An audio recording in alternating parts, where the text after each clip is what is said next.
At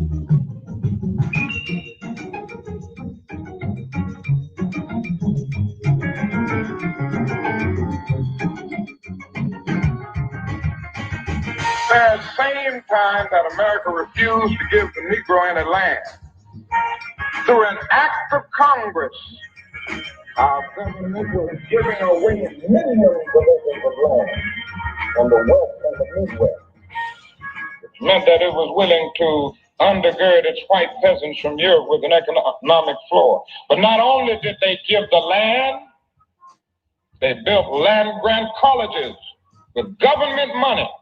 Not only that, they provided county agents to further their expertise in farming. Not only that, they provided low interest rates in order that they could mechanize their farm. Not only that, but many of these people are receiving millions of dollars in federal subsidies not to farm, and they are the very people telling the black man that he ought to lift himself on his own bootstraps.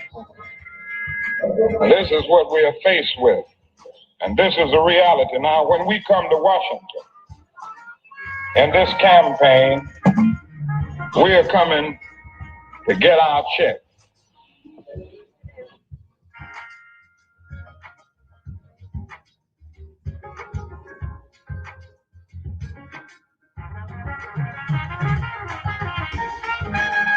Some researchers have estimated that the value of the labor extracted from enslaved Africans was up to $24 trillion, and others up to $97 trillion.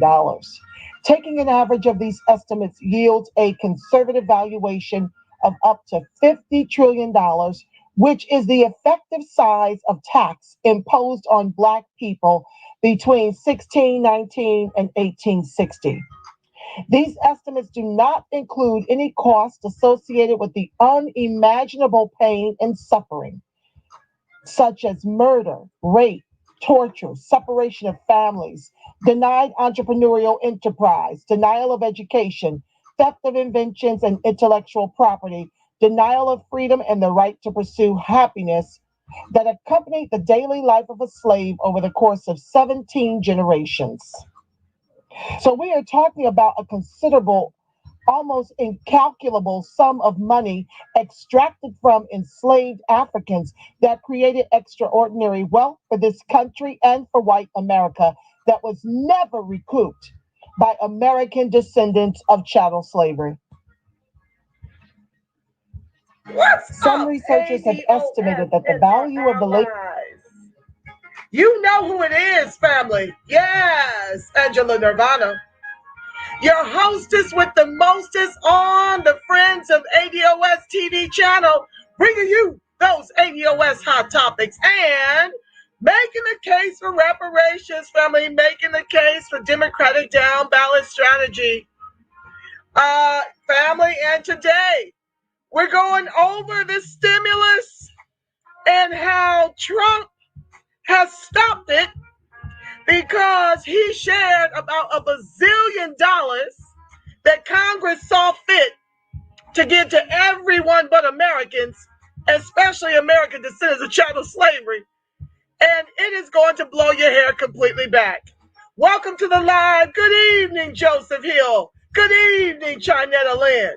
Good evening, Patrice Lang Jordan. Good evening, Trey X ADOS, and for all of you who have yet to chat where you're heralding from, slinging bricks from, good evening and welcome one and all. Good evening on the West Coast, in the Central, on the East Coast. Merry Christmas Eve, family. Yes, I had to get this show in. Y'all know, why in the world, why do we go grocery shopping when we're hungry, right? This is my challenge. So I go to the grocery store, I'm hungry, I don't know who said seafood gumbo, but all of a sudden I want seafood gumbo, Louisiana style, Creole, for Christmas dinner. Then they don't have all the ingredients I need for my seafood gumbo. So I had to pivot to my other dish, African pepper fish stew. I have y'all the West Africa kind, right? With the fufu. So I gotta do a bootleg version of the foo-foo, so it can be complete. I haven't had it in so long, and I just love to cook, and I'm here to tell you, this African fish stew, when I had it in Houston many moons ago, was just all the rage, and some kind of way it came up in my list of recipes, and I decided I've got to have it for Christmas dinner on Christmas Eve while everybody is out getting their shopping on. You know how packed the grocery stores are. So I was supposed to come to you live at 4 o'clock. Please forgive me. It's ADOS life. Then my daughter, of course, she wants things out the grocery store. You talk about a big supermarket, everybody trying to get their Christmas meals together. And here I am stuck and can't get to my glorious audience. But I'm here now. Moni Love, I see you, my love. Paxton Howard, welcome to the live. Yes, it's going to be yummy. This will be my first time fixing African pepper fish stew with fufu, West Africa kind. But my mouth is already watering and I haven't even started. But we're here now. It's 5 o'clock, ADOS, Colorado. I see you, Chinetta, my love. Okay, family, you know the drill. We're going to get into this ADOS hot topic about the stimulus. Let me just say from the beginning, both parties suck, okay? Both parties suck. And you know, the truth of the matter is, the Democratic Party is a corporation. It's not even a government of the people, for the people, by the people. So they can just screw us, and there's nothing really much that we can do about it. It's like a coup of our government between the Democrats and the Republicans. But I do know that the Democratic Party, ADOS Nashville, I see you, Trey X, thank you. Yes, let me know where you're slinging bricks for the ADOS, okay? Let me know where you are from when you come into the chat. That just thrills me through and through. But yes, so I do know that when Bernie Sanders ran the very first time I worked this campaign, and he would not fight over the election interference. I mean, he wouldn't fight in Brooklyn. He wouldn't fight anywhere. He would just, Jacaranda Williams, thank you for joining the live, my love. Peace and blessings to you. Yeah, he wouldn't fight. We fight mad because we're pouring all this money, all this energy into his campaign. That's why I didn't do it the second time around, okay? Because I saw the trick bag, okay? I really do believe that he is a front man for the Democratic Party to rally in all of our dollars. Yeah, get us all amped over a progressive agenda that he knew full well, not once, but twice, that they weren't ever going to allow that. But this way, all those dollars roll up into the DNC. They claim they're going to be fair when they distribute the monies that we give. That is a lie. I work the campaign. I know good and well how they get down. And Bernie would not fight with us or for us. He just was very dismissive and took a very passive approach to the whole thing, because he is a Democratic shield designed to rally the progressive wing, the independents, which I am one. I'm not aligned with either party because they both suck. And so Bernie Sanders was being utilized, or allowed himself to be used in this capacity. And all this weird, average $27 rolling through here, raising $1 bazillion all over the country for a progressive agenda that he knew was never going to come into fruition. How do we know this, family? Well, number one, we're ADOS and we're beautiful and brilliant. Let's just start there.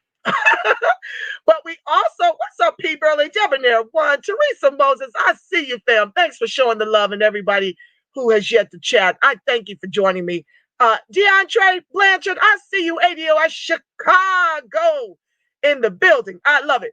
Anywho, how do we know this? Well, this election cycle, you have to just simply, in any election cycle, two heads, same snake. You're right, Jacaranda. Listen here. All you got to do is follow the money. When you come to understand that the corporatists gave Biden $48 million and Trump $18 million, well, it's no wonder. It's no wonder. Oh, my love, my Zelle. I have a thank you to all of you who contribute, small and large, to the Friends of ADOS TV platform. I appreciate you more than I have the words to convey. I have a Zelle, but I have to start posting that one, I suppose. But I have Cash App, Friends of ADOS TV, and PayPal, me, at Friends of ADOS TV. I have to change the name of my Zelle, Debonair One. I appreciate the inquiry. Merry Christmas, one and all. This is just great. Pam Hubbard, I love seeing you in the live. People need to find out, why are they sending billions to Nepal, to Israel? What are they doing over there? Girl, don't you know that half of our government is Jewish? To my understanding, the Jews are running the country. The Jews are running it. So they're running Hollywood for sure. But from my understanding, we have quite a few Jewish people in the government. Oh, we get into all of that, Miss Hubbard. Welcome to the live. Yes. So, anywho, you just follow the money. The corporatists run this country. And this is an uphill battle and will remain one. Just know this, family, and get all the education you can, because we need all hands on deck to fight this fight. Okay, let me get into it because I don't want to doidle. Linda Jennings, thank you so much. Friends of ADOS TV is the Cash App. $, oh, I'm sorry. $FOADOS TV. It's in the caption somewhere. FOADOS TV. I thank you guys for the love. It means the world to me to support this platform, because I just want to grow and grow and grow. I aspire to speak nationally and internationally on behalf of ADOS about our reparations claim. So I'm gearing up for that. I'm gearing up to I'm already entrenched in advocacy down here in California. And of course, the national reparations fight. It's just a lot going on. Yeah, follow the money. Follow the money, because that's how you know who's going to win the election. No need to look any further than the bottom line. That's why Trump, his own party, is pushing back on Trump wanting to give us 2,000 over 600. It is a mess, okay? In the beginning, the Republicans delivered a $1.8 trillion packet to, I think it was to the Democrats, to the House, and they did some tinkering to it. It was 2,000 and kicked it back to the Senate, who rejected it. You're going to see why. It's going to blow your mind. So they rejected it. And then 1.8 trillion got reduced to 900 billion in a $600 check for you, but they hooking up everybody else all over the world. How does any of what I'm about to share, how does that have anything to do with the COVID in this country? Okay, so let's listen to President Trump. Now, he exaggerates in some instances, but I'm going to get some clarity around that. Just let's do this first. Let's share the screen. And of course, you guys know I'm going to be talking in between. I have to jump over. So if I don't see your chat, just know that I'm with you, but I don't see you. So chat your comments, whatever you got to say. You know you're my co-host, and we're going to get into your comments before I get into story time, okay? So let me share this audio.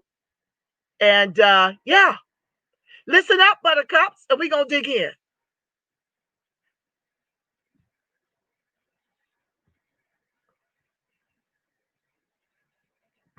Democrats cruelly blocked COVID relief legislation in an effort to advance their extreme left-wing agenda and influence the election.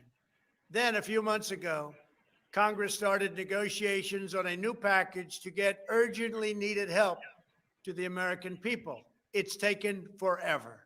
However, the bill they are now planning to send back to my desk is much different than anticipated. It really is a disgrace. For example, among the more than 5,000 pages in this bill, which nobody in Congress has read because of its length and complexity, it's called the COVID Relief Bill, but it has almost nothing to do with COVID.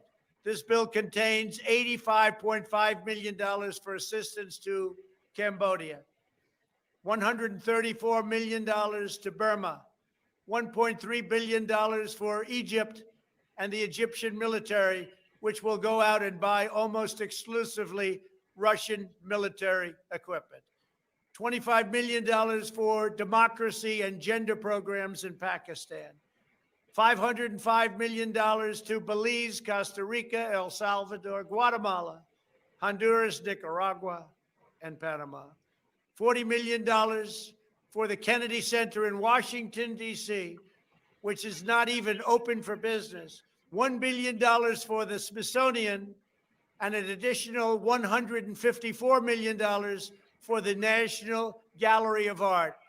Likewise, these facilities are essentially not open.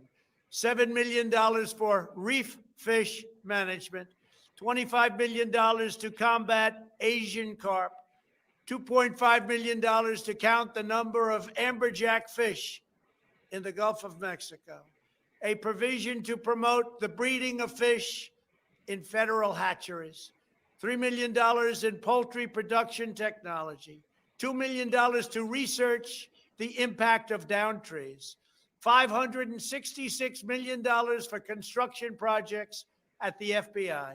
The bill also allows stimulus checks for the family members of illegal aliens, allowing them to get up to $1,800 each. This is far more than the Americans are given. Despite all of this wasteful spending and much more, the $900 billion package provides hardworking taxpayers with only $600 each in relief payments. And not enough money is given to small businesses, and in particular restaurants, whose owners have suffered so grievously. They were only given a deduction for others to use in business their restaurant for 2 years. This 2-year period must be withdrawn, which will allow the owners to obtain financing and get their restaurants back in condition. Congress can terminate it at a much later date, but 2 years is not acceptable. It's not enough. Congress found plenty of money for foreign countries, lobbyists, and special interests, while sending the bare minimum to the American people who need it. It wasn't their fault. It was China's fault, not their fault. I am asking Congress to amend this bill and increase the ridiculously low $600 to $2,000 or $4,000 for a couple. I'm also asking Congress to immediately get rid of the wasteful and unnecessary items from this legislation and to send me a suitable bill, or else the next administration will have to deliver a COVID relief package, and maybe that administration will be me, and we will get it done. Thank you very much. Okay, let's just, first of all, I don't understand why Trump thinks he still has a shot. It really blows my mind, but the Electoral College has already confirmed Joe Biden. So I really don't understand why he keeps alluding. You know, Trump has a million tricks up his sleeve, but this recent rejection of his $2,000 per individual, $4,000 per couple, was rejected by his own party. So that also, and I'll get to that article, but that also confirms in me that I don't really think Trump has a chance. If your own party, he's fighting with Mitch McConnell. Everybody's scared for their jobs right now. Trump is doing the most. But what he is absolutely right about is how it is just a Christmas giveaway to everyone but the American people. Let me just continue in the Santa that's happening between Congress, because see, this thing is passed in the Congress, but now it's up to Trump to sign off on it, and he's refusing to do so. Let's talk about what else is in there, okay, family? Now, I don't know how to share this with you, but I'm reading from my Word document, something I just downloaded. So let's talk about what's behind our little $600 check. And thank you to, I can't say her name, but I saw it and she shared it, and I'm sharing it with you now. She's from the Green Party, but I don't really say names unless I'm given permission. Speaking of which, Byron, I just saw that very generous gift to the Friends of ADOS TV platform. Thank you from the bottom of my heart. Yeah, if you guys, when you Cash App or PayPal me, could you please type your email address? I'm building up an email list. Learn from the best. Yvette Carnell, Breaking Brown, where I'm getting bothered a lot for telling certain truths and talking about the way I see it by Facebook. I need to be able to get in touch with you You can email me at friendsofadiostv@gmail, your email address, but I'd love to follow up with a nice thank you e-card when you give your gifts. So if you could please enter your email when you cash at me and PayPal me, then I'm able to do that just to give you an extra special thank you, because it means the world to me that you entrust me to speak on behalf of American descendants of chattel slavery, that you would entrust that to me, and know that your gifts are not just being used to support the show that comes to you. What I'm working with is twice a week, but also my future shows that I've got in the pipeline, Becoming Your Own Economy. And I want to also work on a Black Love channel as well. So that's what your gifts do when you pour them into the Friends of ADOS. It helps me to just do what I love. There's no greater thrill for me than to be able to educate the masses about how rich we are as a people. And you and your dollars help support me in that. Thank you. Well, with that said, let's get into it, because I've got a good 20 items here of some more Christmas giveaways by our Congress. Okay.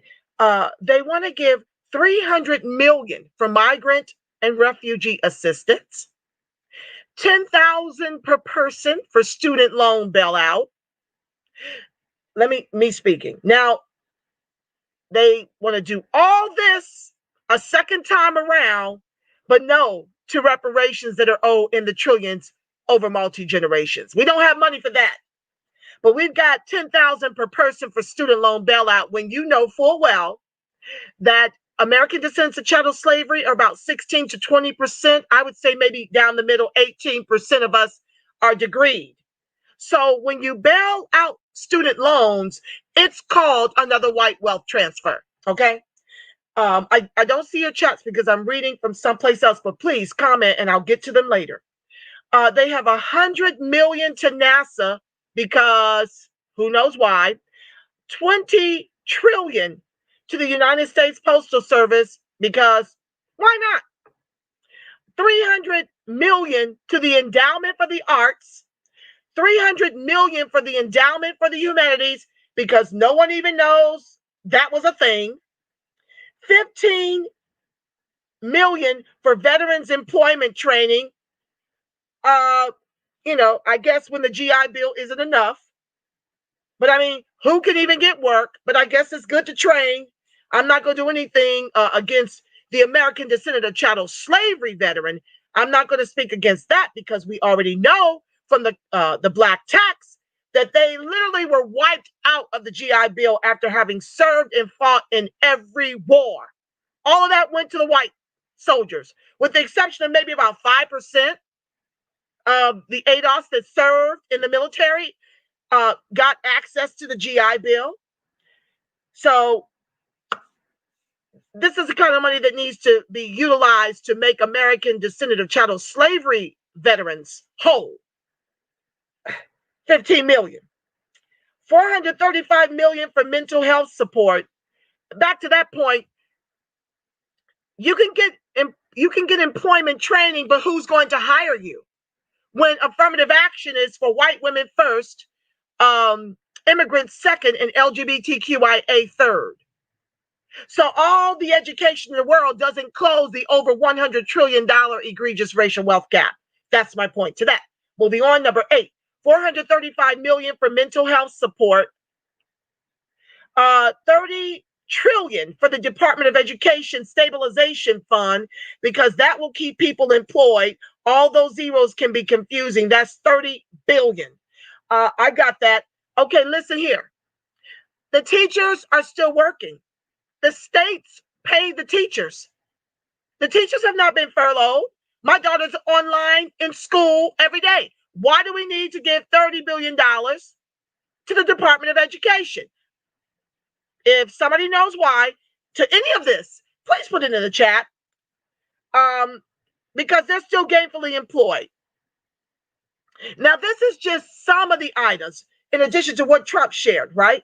Because that stimulus package is over 5,000 pages. So I don't have time to read all that. I'm just trying to give you the nuts and bolts to help you see the puckery in our Congress. And what they're trying to do and what Trump is trying to stop, and now meeting with resistance from his own party. It's a mess. 200 million to Safe Schools Emergency Response to Violence Program. Why? The kids are home. Once again, the states, my taxes, my property taxes pay the state to pay the schools. So I don't understand why we need 200 million to Safe Schools Emergency Response to Violence Programs. Furthermore, will the people that they're claiming this is for ever see a dime of it? My baby sister told me that they were supposed to be getting hazard pay. Okay? Working for the city of Dayton was supposed to get hazard pay. They've not seen a dime. We've been shut down for 9 months now. What's really going on? You see? Folks are lining their pockets and enriching themselves. Like Trump said, what does any of what I'm reading to you have to do with COVID? COVID relief for the American citizens. Over 60 million have lost their jobs. Over 60% of the businesses have been permanently shut down because you see the gap between the first stimulus and this one hasn't even been signed because they're trying to give away the farm to everyone but the American people who are in desperate need of it. You've got Americans who don't have employment right now, whose unemployment insurance has run out or is so nominal it can't even cover, any major bills. They're sleeping in their cars. They're driving through food lines. And they are giving away the farm to all these other groups, but focusing on the needs of the American people. It is shameful. Moving on, 300 million to public broadcasting. Because, of course, NPR has to be bought by the Democrats, right? 500 million to museums and libraries. Who knows how they're going to use it? They're closed right now. 720 million to Social Security Administration. But get this, only 200 million is to help the people. The rest is for administrative cost. Out of 720 million, only 200 million will go to the people. 520 million will cover administrative cost. 25 million for cleaning supplies for the Capitol building. It's on page 136. 7.5 million to the Smithsonian for additional salaries. 35 million to the JFK Center for the Performing Arts. 25 million for additional salary for House of Representatives. I did not stutter. 25 million for additional salaries for the House of Representatives is built into the COVID relief. $3 billion to upgrade to the IT department at the VA. $315 million for the State Department diplomatic programs. $95 million for the Agency of International Development. $300 million for international disaster assistance. $90 million for the Peace Corps, page 148. $13 million to Howard University, page 121. $9 million miscellaneous Senate expenses. Miscellaneous Senate expenses, $9 million. Page 134. $100 million to essential air carriers, page 162. This is of note because the airlines are going to need billions in loans to keep them afloat. 100 billion is chump change. 40 trillion. 40 trillion with a T goes to the Take Responsibility to Workers and Families Act. This sounds like it's direct payments for workers, page 164. It sounds like it. 1 trillion Airlines Recycle and Save program, page 163. 25 million to the FAA for administrative costs, page 165. $492 million to National Railroad Passenger Corporation, Amtrak, page 167. $526 million grants to Amtrak to remain available if needed through 2021, page 168. What are the odds that doesn't go unused? Hidden on page 174, the Secretary has 7 days to allocate the funds and notify Congress. $25 trillion for transit infrastructure, page 169. $3 million for Maritime Administration, page 172. $5 million salaries and expensive office of the Inspector General, page 172. $2.5 million public and Indian housing, page 175. $5 million community planning and development, page 175. $2.5 million office of housing. What does all of this have to do with the virus? Are you angry yet? Let's get into it some more. Okay, I'm coming back over. And you get a measly, what was it? $600. Yeah. Okay, hold on, because I want to. Okay. Yeah. Look at this. Okay, so let's share the screen some more. Let's talk about Israel. Let's share the screen. Your government.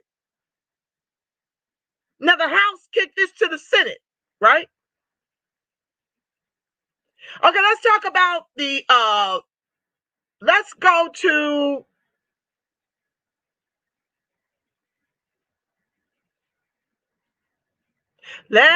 here to the U.S. House gives $500 million to Israel, only $600 to American citizens. Oh my God. Hold on. Let's blow it up so we can read it together. Yeah. This is some real. Woo-wee. Your government. The Democrats run the House. Okay? And the Republicans run the Senate. And together, they felt this was okay. Together. Okay. Let's get in. Oh, that's not the one. Hold on. Lord. No. I just lost my place, y'all. See, that's what I get for being messy. No.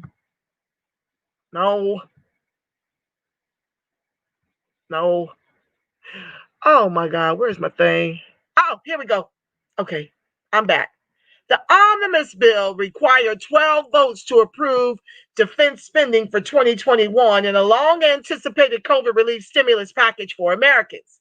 The U.S. House of Representative leaders released the 5,593-page text of a COVID-19 stimulus package hours before a midnight government budget deadline. The bill has raised controversy over the relatively small stimulus payment it grants Americans relative to eyebrow-raising hundreds of millions of dollars earmarked for Israel and other countries. The huge bipartisan legislation of one of the largest bills the U.S. Congress has ever drafted. The bill will likely pass unimpeded after months of negotiations between the Democrats and the Republicans. The bill provides a $600 stimulus check for most Americans, another $600 per child, a $300 weekly supplement for unemployed individuals, and a total of $284.4 billion in forgivable small business paycheck protection program loans.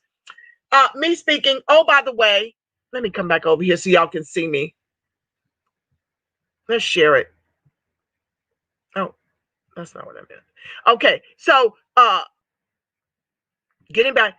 So the small business paycheck protection program loans. Now, I do know that there are some unicorns amongst the American descendant of chattel slavery, but our businesses have been virtually wiped off, never to return, which means not enough unicorns were amongst those who received the SBA and the paycheck protection program. Why are they lending anything? This is just like the mortgage company who told me, we'll give you a forbearance But even though you're working at a third of your income now, we want a balloon payment whenever this pandemic ends. And who knows? It just seems to be going on into infinity. Down here, they've got Hollywood open and running for business, right? But the small business owners, the restaurants, which many of us own, you know, restaurants, beauty, barber, all these things are shut down. And not every one of the American descendant of chattel slavery received these Paycheck Protection Program loans. No, but I could tell you a bunch of billionaires that got this money, and they shouldn't be loans anyway. It should be a grant. Because like I told my mortgage company, if I'm working at a third of my salary, where am I supposed to get a balloon payment at the end of this pandemic with no end in sight? This is what's happening to the ADOS. So, yeah, there you have it. So Israel, however, may be walking away with a significant slice of the pie. So let's go back. Out of $908 billion, this is what they're giving to the American people, but 500 million is going to Israel alone. Okay, maybe walking away with a significant slice of the pie. For many Americans, this is frustrating. One Twitter user took to sharing quick math because something didn't add up. 600 times 328 million is 196.8 billion. This bill is for 900 billion. Guess who's getting that other 700 plus billion? They tweeted. Even U.S. President Donald Trump criticized the bill, calling it a disgrace, while calling on Congress to increase the stimulus payment from $600 to $2,000. I'm also asking Congress to immediately get rid of the wasteful and unnecessary items in this legislation, or to send me a suitable bill, he said in a video released on Twitter. But the spending package actually combines 12 different bills between two different votes. The COVID-19 relief bill, which had its own vote, was worth $900 billion. In total, the House approved $2.3 trillion in spending and relief between two votes that included the 2021 Pentagon spending bill. $900 billion was specifically dedicated to COVID relief. And what did our Twitter tweet? We get 196.8 billion. So let's round up. 197 billion, and everybody else gets the 900 billion. Are you mad yet? Are you angry yet? This is your government who tells you they don't have money to pay for our reparations. I think the first one was around what? I think they got a $5 trillion payday. We got about double this because it was 1,200. So we got, what's that? 197 times 2. I need my child, please, the ghetto. I need my calculator. I can't do those big ones right there. Let me just, my mind ain't gonna think fast enough. 197 times 2. 394 billion was the first stimulus to the American people. And the top 1%, top 10% got 5 trillion. Now we get 197 billion, half of what we got the last time. And what's so problematic about that, family, is this. You had what? 6 months between, what is it? 9 months. So about 6 months since the first stimulus.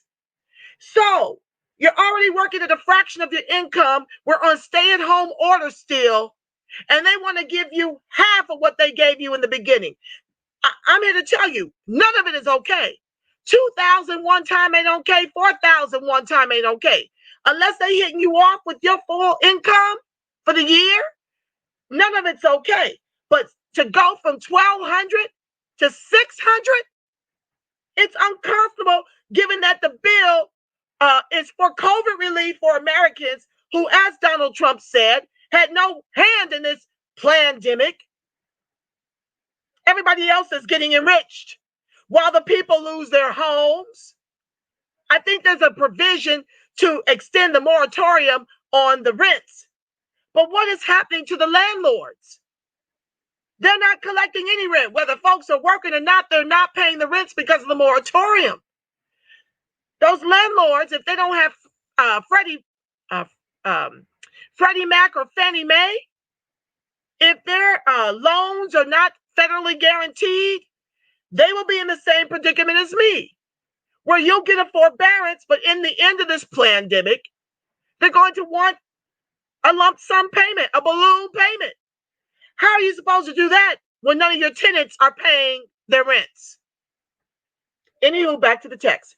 Even, okay, he criticized. I'm also, okay, we jump down. The spending package actually combines, okay, did that. The answer to who's getting paid is buried deep in the near 6,000-page document. One segment, however, reads, 500 million shall be for the Israeli Cooperative 6 programs. A large portion of that is dedicated to what? Missile defense systems. For my viewer that asks, what is this 500 million being used for? Dedicated to missile defense systems. Now, I've shared with you on prior shows how this country up through 2013 had given 233 million to Israel. I can't remember the beginning date off the top of my head. It's in the archives. That was 2013. I could not find the data from 2013 to 2019, which is when I think I did that show. And now they want to give them another 500 million dedicated to missile defense systems. This triggered outrage on social media with 500 million for Israel trending worldwide. A $500 million payment is a part of a 20. Listen, this is COVID relief, but a $500 million payment is part of a 2016 agreement signed during who? The Obama administration. Who? The one that told you no to your reparations? The one that created 1 million white millionaires during his tenure, while 43% of ADOS lost all the wealth they had in their homes? When he bailed out the banks and wouldn't put regulations and audits in place? So during the Obama administration that will continue until 2026 and provides a total of $38 billion in military aid to Israel. Part of the deal was an agreement that Israel would not ask for more money for the missile defense systems during the 10-year period. But you're rolling that up into COVID relief while giving the Americans $600 when they're probably right now in a good $50,000 worth of debt because they're working at a fraction of their income, or they lost their jobs or their businesses.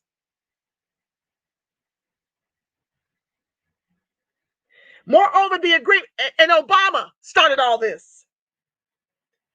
Yeah, he did more for DACA. He did more for the gays. Did more for Israel and gave American descendants of chattel slavery, who turned out, I want to say 65% of our electorate turned out to vote for him, gave us his ass to kiss, right? And told us no to reparations, as we lost close to half of our wealth during his tenure.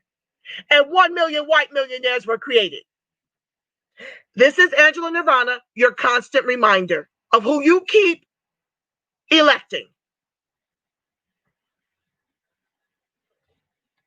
Not the woke American descendants of chattel slavery. I'm hoping to wake some people up. I'm not going to come down hard because I know it took 6 years of education and studying these politics. Thanks to Yvette Carnell from Breaking Brown. Yeah, it took 6 years for me to get to this place. So I'm going to try to lovingly remind you of what you did. But I have to be your constant reminder. Okay. Moreover, the agreement gradually repeals Israel's right to spend 26% of U.S. aid on Israel defense firms, which was critical to building its military-industrial complex. A restriction forcing Israel to spend 14% of aid on buying fuel for its military was also repealed, among a host of other compromises, giving Israel more freedom to spend U.S. aid however it wanted. They are robbing and pillaging the storehouse at the expense of the American citizen, weaponizing immigration against us, and now using our tax dollars to enrich Israel and all these other countries. But even among the U.S. House of Representatives, this wasn't a popular decision. The Democrat version of the bill put aside $225 million for humanitarian assistance in the West Bank and Gaza, with the option that the funding could be directed to the UN Relief and Works Agency. After passing through a Republican majority Senate, the final bill saw that amount reduced by $150 million to only $75 million, with no appropriations for UNRWA. You see? Two fangs, same snake head. And what many find deeply ironic, the COVID-19 relief bill earmarks $250 million to be split over 5 years towards promoting cooperation between Israel and Palestine after contributing towards Israeli armament with double the amount.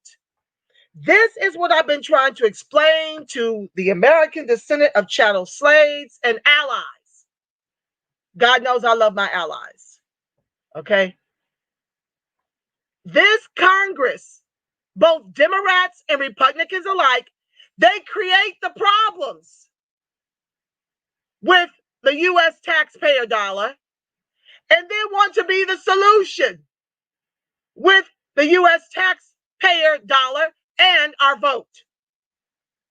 Which is why I constantly share that we need to weaponize our vote and socialize our suffering.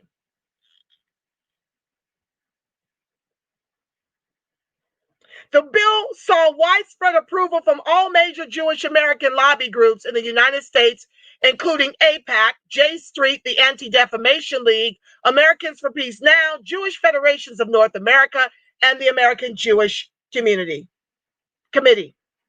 But no to your reparations, as we're tethered to the bottom in the fight of our lives to prevent extinction.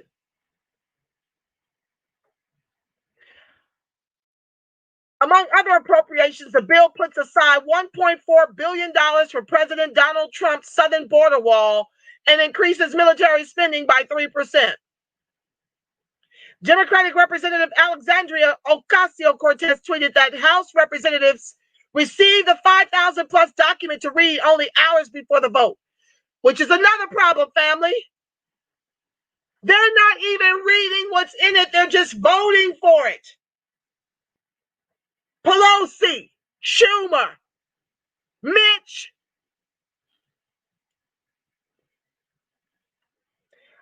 I don't understand why they don't at least have a draft of this. If this is what they've come up with after months of working on it, weren't there edits that they could have read before they voted yes to this?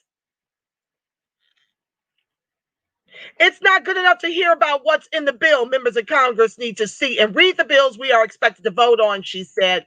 I know it's controversial and I get in trouble for sharing things like this, but the people of this country deserve to know. They deserve better.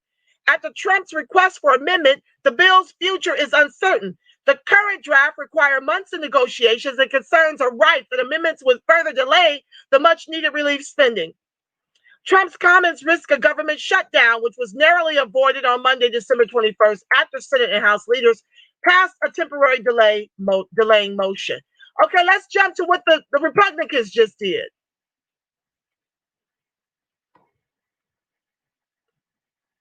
Republicans, let me see if you can see it. Hold on, let me jump. I can't see y'all. Okay, y'all can see that. Good.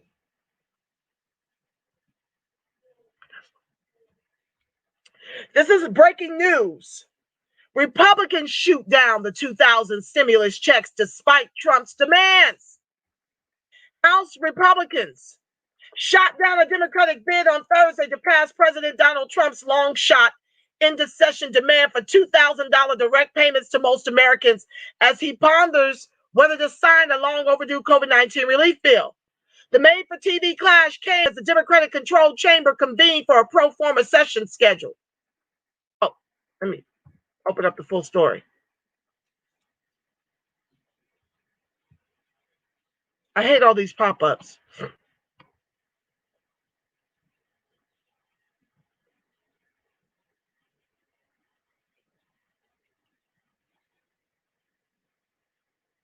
Okay, the made-for-TV clash came as the Democratic-controlled chamber convened for a pro forma session scheduled in anticipation of a smooth Washington landing for the massive year-end legislative package, which folds together a $1.4 trillion government-wide spending with the hard-fought COVID-19 package and dozens of unrelated but bipartisan bills. Instead, Thursday's unusual 12-minute House session instead morphed into unconvincing theater in response to Trump's veto musings about the package, which was negotiated by Treasury Secretary Steve Mnuchin on Trump's behalf. We all know about Mnuchin, whom Kamala Harris failed to prosecute after he wrongfully foreclosed on ADOS homes in the Bay. When she was AG, she wouldn't bring the cops to heel on the Mitrice Richardson case. She would not go after Steve Mnuchin, who was a CFO of One West Bank, and now he's a National Treasury Secretary. I mean, he's doing big-time thievery now. But y'all ran out and voted for Biden-Harris. Anywho, House Majority Leader Steny Hoyer, the number 2 House Democrat, sought the unanimous approval of all House members to pass the bill, but GOP leader Kevin McCarthy was not present in the nearly empty chamber, denied his approval, and the effort fizzled. If Trump were to follow through on his implied veto threat, delivered via video clip on Tuesday, the government would likely experience a brief partial shutdown of the government starting on December 29. It would also delay delivery of the $600 direct payments that the bill does contain. Okay, moving on. Let me share. What am I going to go to next? I want to talk about Trump saying that the illegal aliens receive $1,800. Thank you. I'm not going to say your name, but thank you for sharing this article with me. When you saw my title,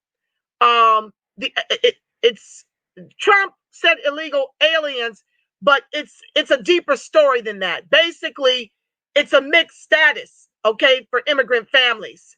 It's not just illegal immigrants getting the $1,800, but still, why should immigrant families get $1,800 to $600 for the American citizens? It's still wrong. No matter if he misled on illegal aliens and it's a mixed status, it don't matter. It doesn't matter. What about the American people? What about American descendants of chattel slavery whose ancestors built all the wealth they're just throwing around while telling us no to the reparations that all of these groups eat from? So let's get to this article. Mixed status immigrant families eligible for stimulus checks in COVID relief bill. As a part of the $900 billion coronavirus relief package, it passed late Monday. Congress is set to allow mixed status households with undocumented family members to receive stimulus checks that they were denied under the first round of legislation in the spring. Why is this? Because Biden is planning to open up this country to 22 million more immigrants. Under the bipartisan agreement, U.S. citizens and green card holders will be able to receive $600 in direct aid even if they file a joint tax return with an undocumented spouse, as well as an additional $600 checks per dependent child, according to congressional aides and the text of the legislation. The new compromise would also retroactively make mixed status families with one Social Security number holder eligible for the $1,200 per household and $500 per child checks allocated by the CARES Act, which was enacted in late March. Look it up, everybody, with our reparations. Countries and immigrants, one and all, and white folks. You see, when you lift everybody through class-based policies, where is ADOS still on the bottom? Tethered to the bottom as the anchor of this country. The $600 checks phase out for individuals with an adjusted gross income higher than $75,000 in 2019, heads of households who earn more than $112,500, and for couples who made $150,000 or more. Approved by the Democratic-led House and Republican-controlled Senate with broad bipartisan support, the measure is expected to be signed into law by President Trump. Okay, Treasury Secretary Steve Mnuchin said Monday that eligible U.S. citizens and residents could start receiving direct payments next week. Had to let you guys know how they're hooking up the immigrants as compared to the American citizens, and in particular, American descendants of chattel slavery. So what do I want to jump to next? No, they're always blocking me over there. Close. Okay, let's do this last article before I get into story time. Get your libations ready. Donald Trump is right. 600 is not nearly enough, but 2,000 isn't either. After months of failed negotiations and political feuding, Congress finally approved a $900 billion relief package this week, nearly 9 months after the record $2.2 trillion passed in March, of which $5 trillion went to prop up the stock market and to line the pockets of the richest and the wealthiest in this country. It's even more than that for them. They started propping up the stock market in, I want to say around November 2018. Oh yeah, that price, let me tell you something. If we knew the real number, it would just blow your hair back. That $2.2 trillion was passed in March, and against the backdrop of a country riddled with economic peril and surging coronavirus cases. But they got $700 billion to hook up immigrants in mostly foreign countries. Okay, they got that for foreign countries, lobbyists, special interest groups, arts. The bill would give most Americans $600 in direct stimulus payments, a cut in half from the initial stimulus checks in March. Because why? That support that they had, that $600 extra on of unemployment insurance on top of whatever your tiny base was for your state. They felt that was the come up for far too many Americans. So they cut that $300 unemployment. They cut that $600 unemployment insurance addition to $300, because sadly and tragically and shamefully, $600 extra padded on top of what the state was giving. The Congress, your government, decided that was too much. They were literally earning more money during the pandemic than they do when they go to work 40, 60 hours a week.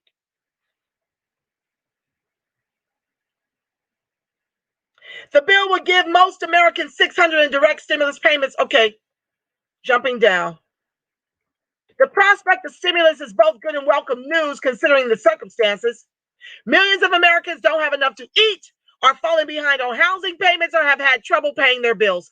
Any amount is certainly better than a zero. But President Donald Trump signaled he wouldn't sign the bill if Congress doesn't amend the legislation and raise the ridiculously low $600 stimulus checks to $2,000 or $4,000 per couple.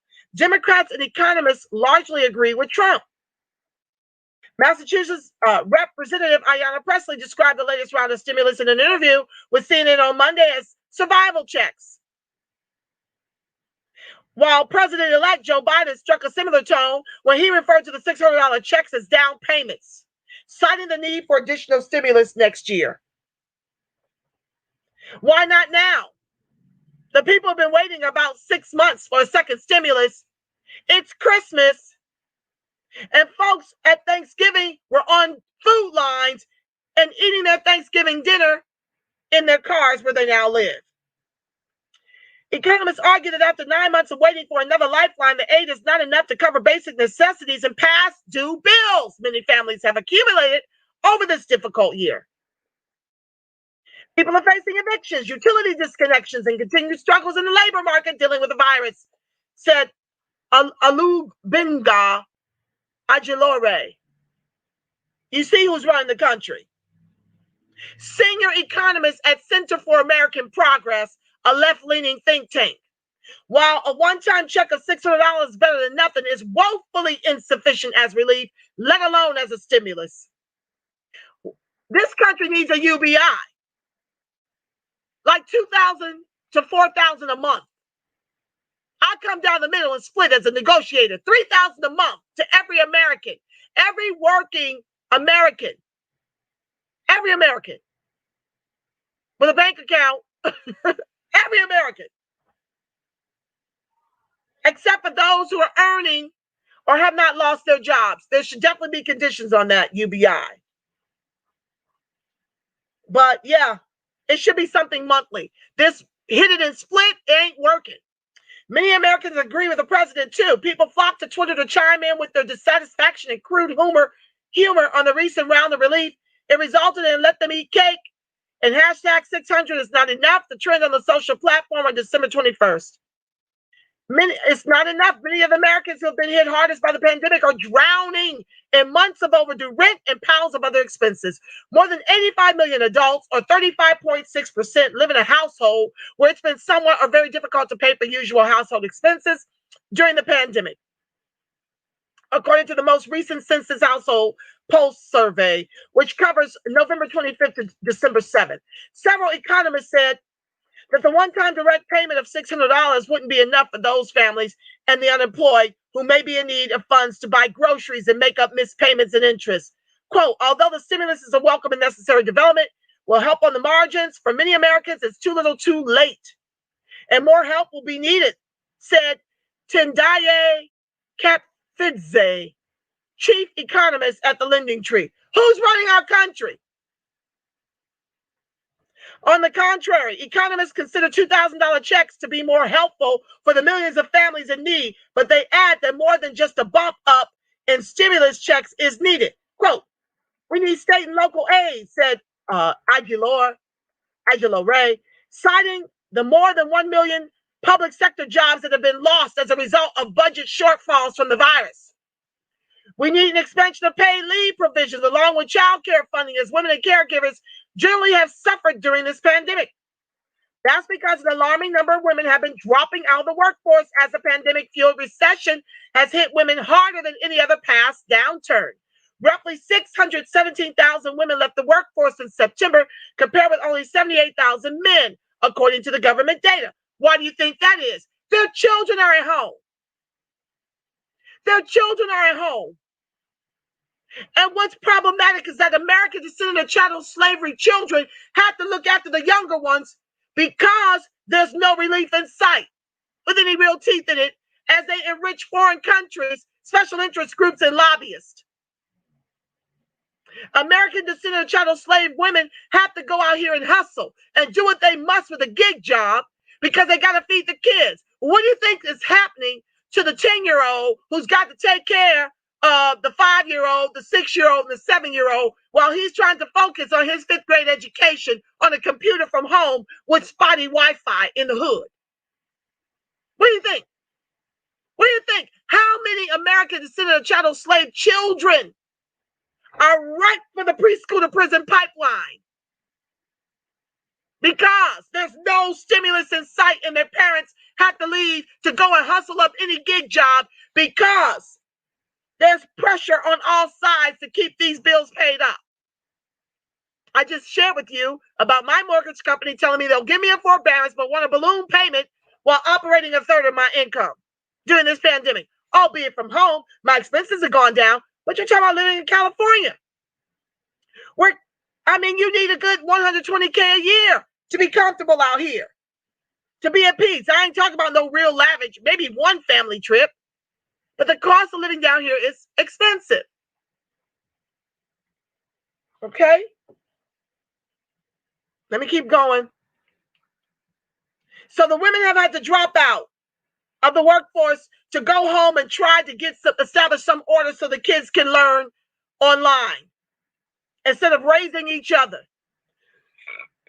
Many economists also expressed the need for more COVID-19 stimulus in 2021. For example, the progressive nonprofit Economic Policy Institute estimates that roughly $3 trillion in relief is needed to stop the economic bleeding caused by the coronavirus pandemic and build a strong recovery. The organization also estimates that if Congress had reinstated the full $600 in unemployment payments, it would have created or saved 3.3 million jobs over the next year. It predicts the current $300 will only create half of those jobs, even if it was extended over an entire year rather than 11 weeks. The potential for more stimulus next year depends on one major factor: the outcome of the Georgia Senate runoffs in January. Democrats landing a win and gaining control of the Senate could mean more stimulus is on the way in the new year. The strength of the economy and how long it takes is in Congress's hands and will be determined by how they act, said Heidi Shearholtz, senior economist and director of policy for the Economic Policy Institute. You guys can finish reading this. I'm going to share all the links. I'll keep those things open while I jump back over here and see what you've got to say about the puckery. What y'all got to say? Let's just see.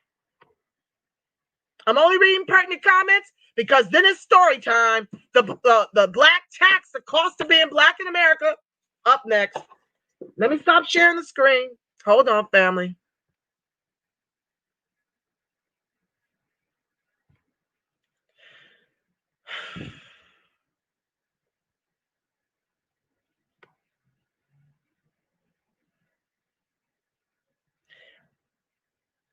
Oh, Albuquerque, New Mexico in the house. Thank you, everyone, for joining the live. Merry Christmas. Had to get the show up and out. I'm not doing this on Christmas Day. I don't feel like having my pressure go up on Christmas Day. Debonair one, thanks again for the generous contribution to the Friends of ADOS TV platform. Margaret McCall, welcome to the live. People need to find out why they are sending billions to Nepal, to Israel. We talked about missile defense, 500 million.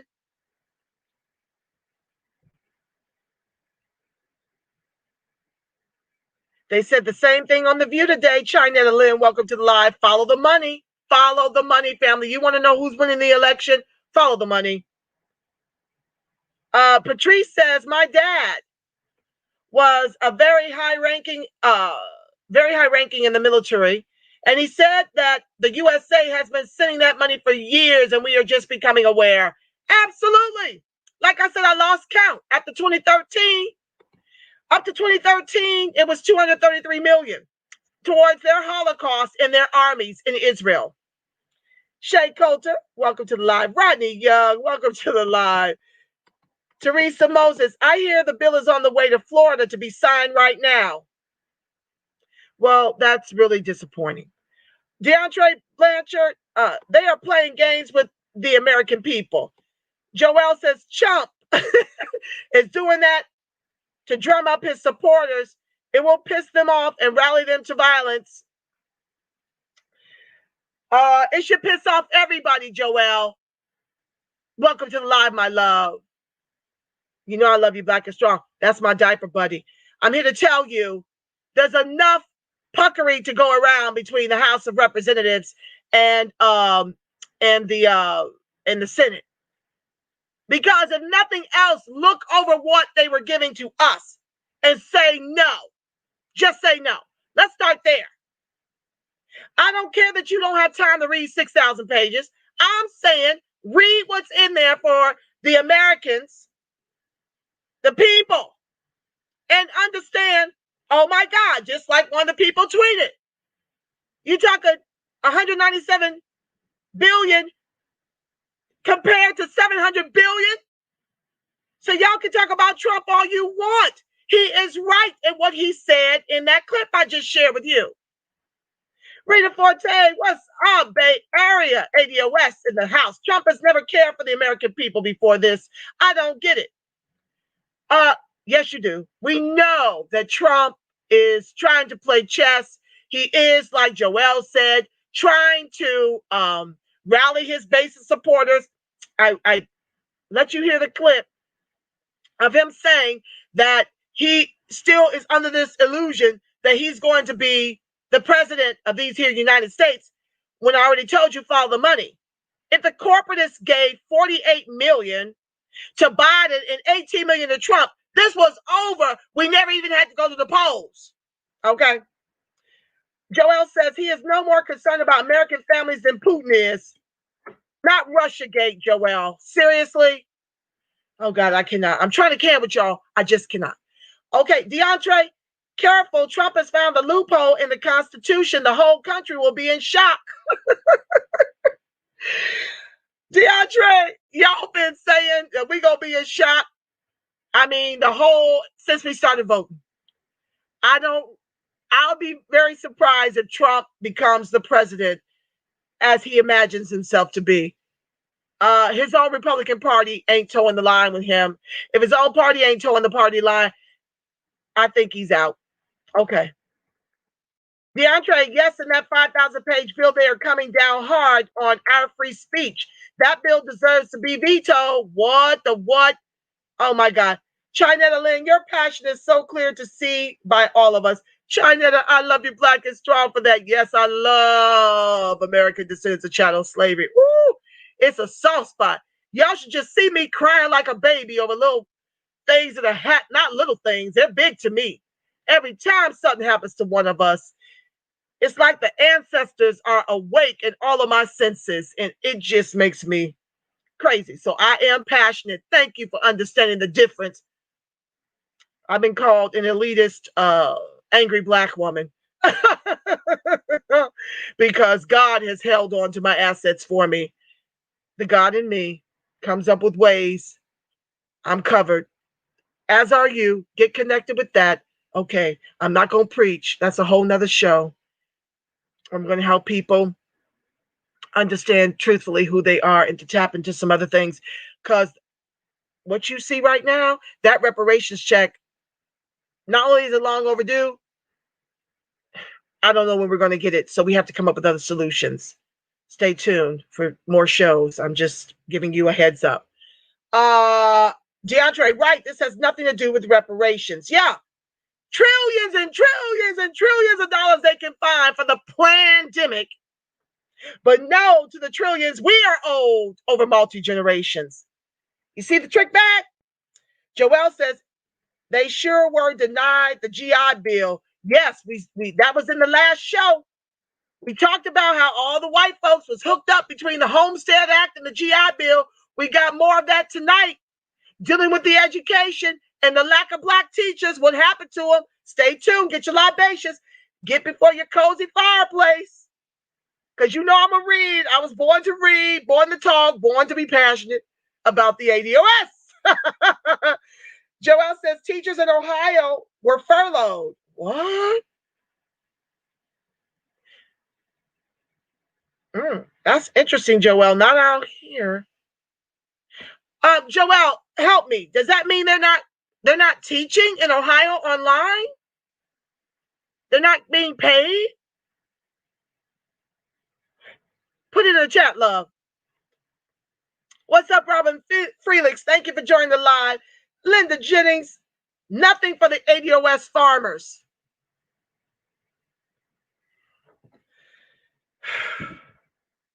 Frida Gillespie, thank you for joining the live, my love. Joel says pending mortgage foreclosures, nothing to help in May when this shit hits. York 2700, thank you for joining the live. 90 million for Senate furniture.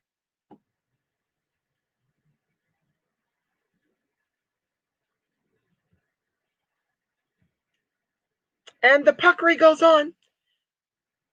Chanel says, oh, and Robin, so good to see you and Troy here tonight. Oh, it's always good to see y'all. Malcolm Farley, what's up? Welcome to the live. Malcolm says the emperor has no clothes. DeAndre says the whole government, both parties have been exposed. Absolutely. This could not have passed without both parties. Don't forget to mention the $500 million to Israel. I know y'all heard it. For missile defense. Been angry, beyond angry, says Frida Gillespie. Jeremiah Thompson, thank you so much for joining the live. ADOS effectively is paying Jewish reparations and for the military to go up against Pakistan.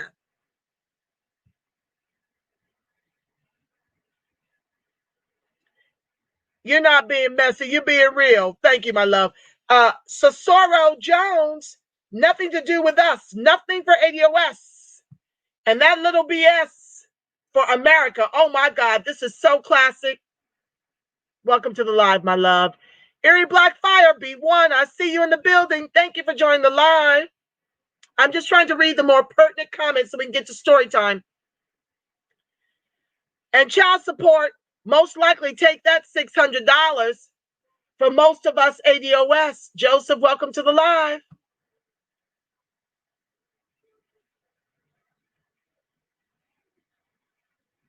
Okay.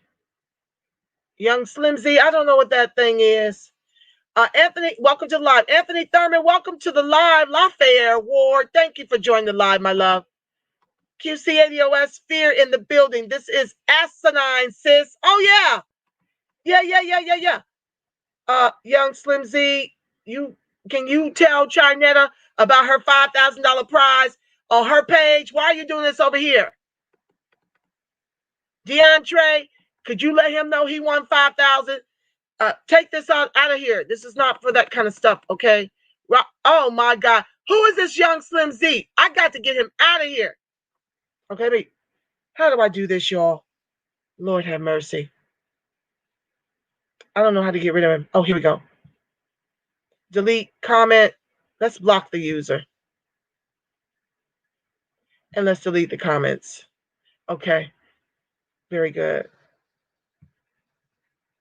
Sorry, guys. That's just too much. Let me get rid of this stuff. Hang in there with me. I don't have an engineer, so I have got to go in here and clean this up because this is not that show. We're not giving away lottery pie in the sky. We're fighting for a real check. Anthony Thurman, welcome to the live. Need to be at least 10 million viewing this. Oh, I forgot it's Christmas time. Share. Thumbs up. Go to YouTube, subscribe, share with everybody you know. And do your watch parties. Facebook has shut me down from doing my watch parties, so I need y'all to share, and do your watch parties. This stuff is atrocious, what they're doing to the ADOS. Patrice Lang Jordan says, Trump is using this to hold up the government. He had a chance for us to get 2,000 and he didn't. The Republicans and the Democrats don't care about us. You're absolutely right. It's all a game. No money for reparations, but you print it like monopoly money for other countries. You heard me. You heard. Dr. Rashard Graham, thank you for joining the live. Not reading the bills, just voting on it. $1,800 for illegal aliens. Wow. It's a mixed thing. So if an undocumented immigrant lives or is married to a documented or a citizen, they're going to get $1,800 plus. I just read that to you, and I'll share the links at the end of the show. Patrice says, this is ridiculous. We need a revolution like France. Disgusting to treat your citizens this way, and then they put money in for themselves, though. You heard me? 25 million. House of Reps want a pay increase with our COVID relief. Don't talk about the Republicans without talking about the Democrats. Let's stop acting as if the Democrats got this figured out and they're working on behalf of the people. They're working on behalf of the corporatists. I told you they gave Biden $48 million that we know about and Trump $18 million. Follow the money. What's up, Mike Michelson? Welcome to the live, my love. Why YouTube not sending notifications? I even had a reminder set, shaking my head. They all coming for me. They all coming for me. I don't know. Well, let me help you understand. I was late. I was over in the Ralph's trying to get my African stew ingredients. I looked up. It was 10 minutes to 4, and my daughter was texting me about nonsense to get from the grocery store. So I did have to move the show from 4 to 5. But you here now, bro, and you can always watch the archives. Kamala Harris doesn't care about Patricia. Patrice says Kamala Harris doesn't care about ADOS. She stepped on it over us on the way to VP, like she's done for everything, right? Wasn't that Willie Brown that she did the come up on from her backside? Anyway, I'm not going to spill that kind of tea. This is not that kind of show. I'm trying to just Just the facts, Nirvana, just the facts. Cicero Jones, Democratic down ballot all day. I did not, will not, would not, shall not vote for clownery. Cicero, you're absolutely right. But I want to encourage us to give this some thought, because the goal is to deliver a red top and a blue Congress for the newcomers. I know some of y'all are tired of hearing this, but I must repeat it. I am suggesting a strategy as invoked by Dr. Charles Morris, pastor of Abyssinia Church, who back in the Gap, early 20s, the blacks turned it up and out for Theodore Roosevelt, who in turn dishonorably discharged 167 of our Buffalo soldiers for murdering a second white man after they had been quarantined to their barracks after being accused of killing the first white man. And Dr. Charles Morris said, okay, we got you, boo-boos. From now on, we're going to deliver a Democratic top of the ticket and a Republican Congress to protect the Black South. I'm not suggesting anything other than what was tried back in the Gap, that I believe, had we done that strategy, we would be a lot farther along than we are currently, just showing up voting blue no matter who. So I want you to give some thought for a red top and a blue Congress to protect the over 42% of ADOS who rely on government assistance by design of institutional systemic racism. Get in that Congress and get the most progressives you can, into Congress, and give a red top and lock it down, burn it to the ground. We need to weaponize our vote and socialize our suffering. Glad to see you joined us in that effort, Cicero. I hope I'm pronouncing your name right, my love. Forgive. So you can be illegal and get a check, but if you are a citizen and owe child support, you can't. Come on, Patrice. Anybody feel something brewing in America that's going to taste nasty? Jeremiah says. Black, not Democrat. Dominic Lasore St. Till. Thank you for joining the live. Black, not Democrat. Baby, there it is. You look like an ally. All ADOS and allies are welcome here. I'm not xenophobic, but I do like to show the data that immigration, Black immigrants, and how well they're doing is flattening, it's masking the failure of American descendant chattel slavery. That's important for you to know, okay? I don't do it to disparage anyone in their bag, but I'll be damned if it's at the expense of the American descendant of chattel slavery, and I now speak up about it, okay? That's not how any of that works over here at the Friends of ADOS TV channel. I'm going to call it out. I'm going to tell you the truth, TR Ruth. You hear me? Okay. Is there a link available to view for later? Yes, Anthony. Once this live is done, StreamYard uploads the link so you can absolutely come back to it. If you can't stay, I'll understand. Patrice says, if you get unemployment, I don't think you could get a survival check. And Mississippi underpaid unemployment benefits by 50%, where they need it the most. Oh, breathe, Angela. And if you get the unemployment benefits of $300, they cut off your SNAP benefits. Girl, you got to stop it right now. Don't nobody bring me no more bad news on Christmas Eve. I got enough on my plate over here. Y'all keep it coming. I'm going to read them, even though they're tough. Patrice says, pay attention, ADOS. If this is what they are doing to the regular citizens, we know we have to fight reparations right now. You're right. That's why I'm on my square. That's why many American descendants of chattel slavery are on their square. That's why we've got the new Black media. We are up relentlessly. The revolution is being social mediaized. Okay, you better know it. Matthew Meyer, welcome to the live. Oh, Lord, I jumped. Why does it do that?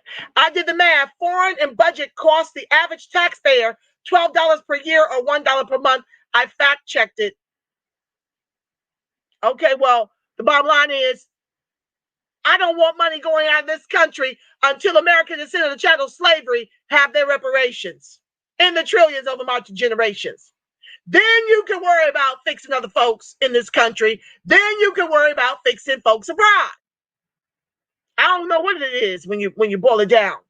But if you did the math, okay, that's your math. I have to verify that. It don't matter. I don't want not one thin dime being used other than to repair the very people whose ancestors built this country with 3Ks with their lives. That's my swear. 20% Obama tax cut, 40% Trump tax cut. This is about the numbers, Jeremiah Thompson. You're absolutely right.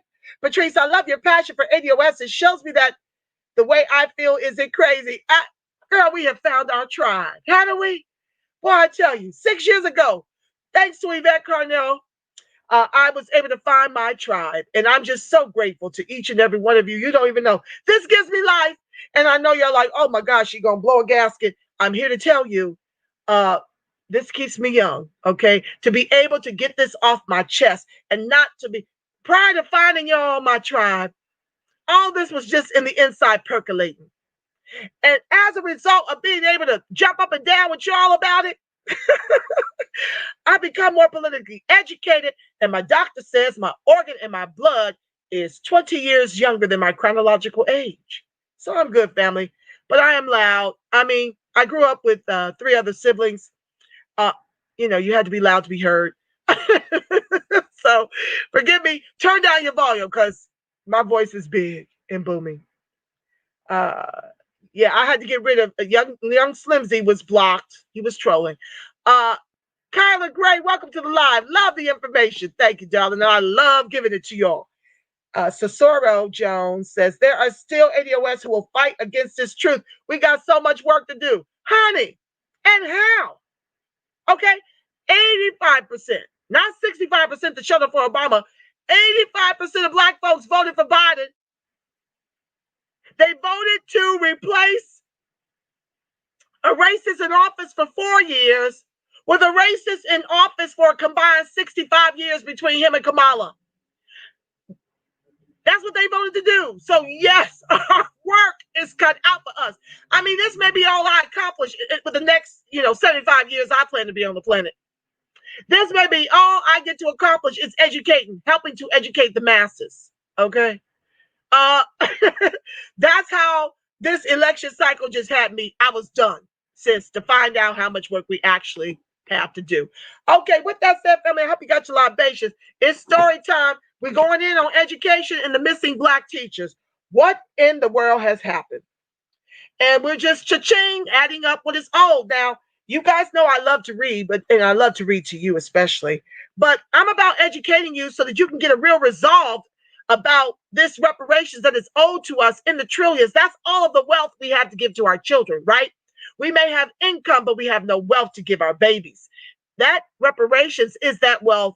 And I need you to become one with what you are owed so we can move as a block, okay? And this is one of the ways I do it. I find great books like these. That are short. Because Yvette just does those big old volumes. I don't have time to fight on the ground and read those kind of books. I just don't. So I'm going to read to you because I enjoy it. And you need to know. And it's futile for me to sit up here and highlight the whole entire chapter. I just might as well read it because everything this man says is vitally important for you to understand the big picture, okay? So I hope you have your libations. We going in. Okay, tonight, starting with separate but equal education from 1896 to 1954.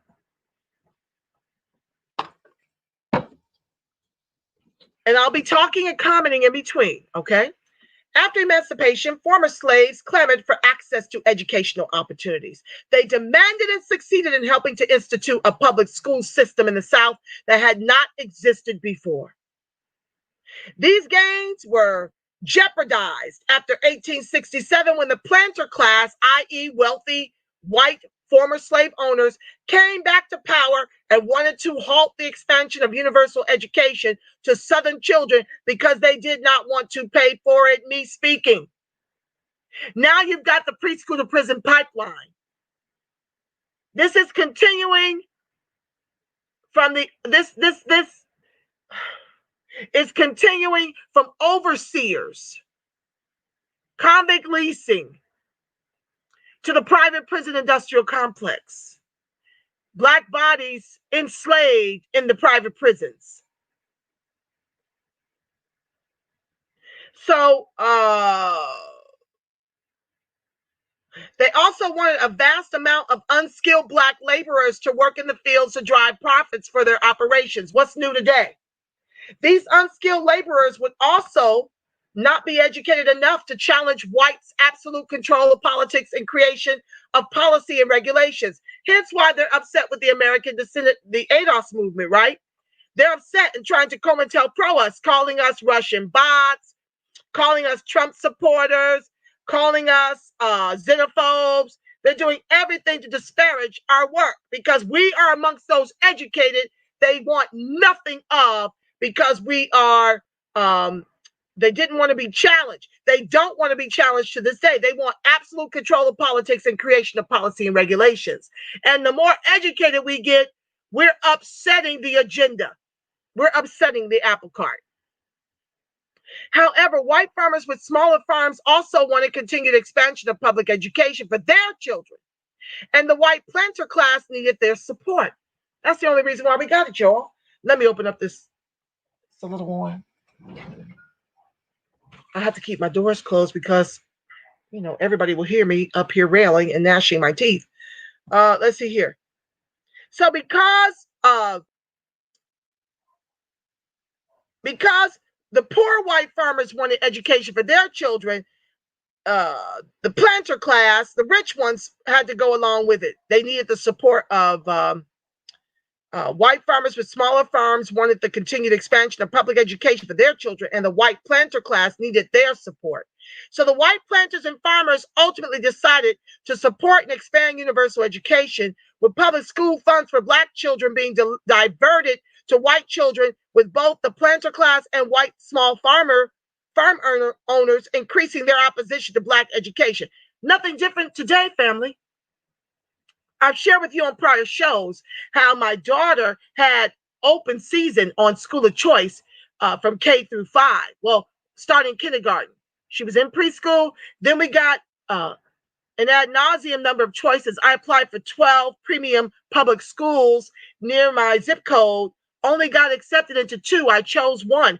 Come 5th grade, they reduce those options to 3. Well, what do you think we're going to do? All of us, all of the Black and immigrant mothers and fathers wanted our children to keep in this thread, in this vein of education. So we all put our top 3. What did they do? Kicked us back to the hood, to the jungle. My property sits on a slightly marginal neighborhood that has been gentrified. Okay. So to put my daughter in the jungle after what she had received at the other white public school in the cul-de-sac, in the protected class where white folks are what would have been the planter class, you want to get your API scores up at the expense of my daughter's spirit to put her in the jungle where you're not educating the Black and brown. Nothing different. This opposition had been so effective in limiting investment in Black education in the South during the 40 years since the Civil War that in 1903, W.E.B. Du Bois, in his influential essay, The Talented Tenth, stated that, quote, Negro taxes and the Negro share of income from indirect taxes and endowments have fully repaid this expenditure.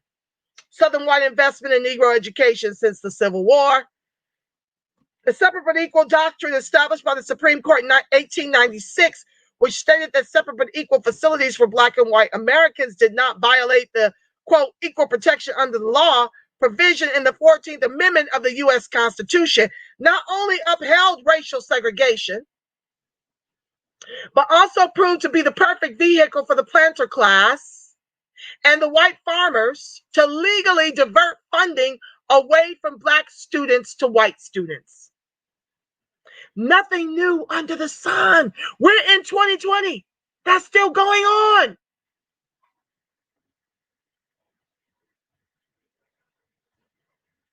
This diverting of resources was so pervasive that by 1900, there were only about 27,000 Black teachers for the 2.5 million Black children ages 5 to 18 in the former 16 slave states, and of the 2.1 million Black children aged 5 to 14, only 36% were attending school. I've had a friend to the show and ADOS, Triangle ADOS, Twin City ADOS, William Dickens on here. He talked about how he had to sharecrop and his father had to sharecrop. His father had to sharecrop and drop out of school because the white planter class wanted to send their children to school. You hear me? And so his father had to drop out of school. I mean, I think he's got a second or third grade education to become a sharecropper.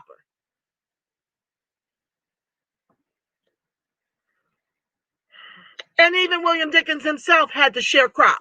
He's a self-made man doing quite well for himself now.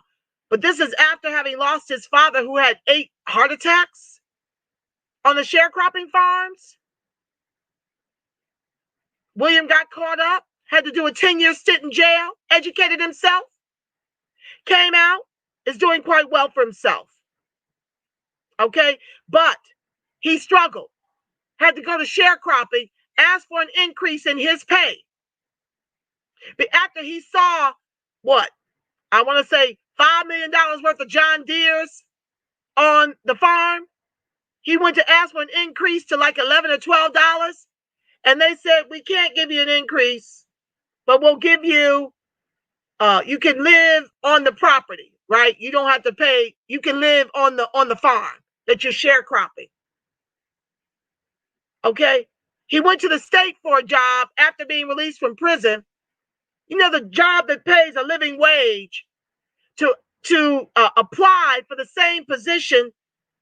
Well, a free man, they told him that no, they could not employ him for an annual salary because of his record, and then told him if he wants to continue to work for the state, he could always go back to jail. Back to the text. According to Eugene Kinkle Jones, one of the founding members of the nation's first Black fraternity, Alpha Phi Alpha Fraternity Incorporated, in 1920, South Carolina's segregated school system spent $1.25 per Black student compared to the $66 per student spent in the New York City school system. In 1920, New York City, which had a population that was almost entirely white, 97.1%, spent over 50 times more per child on education than South Carolina spent on each Black child in its segregated system, even though Blacks were 51.4% of the state's population.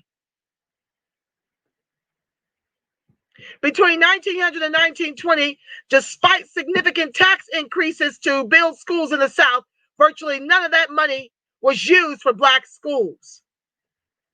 By 1917, there were only 64 public high schools for Black students across the entire South.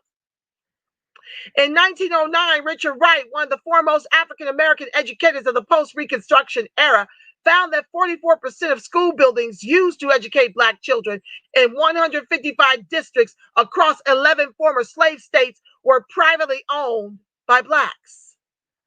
Moreover, Wright discovered that many schoolhouses reported as public domains were paid for in large part by Blacks through voluntary contributions.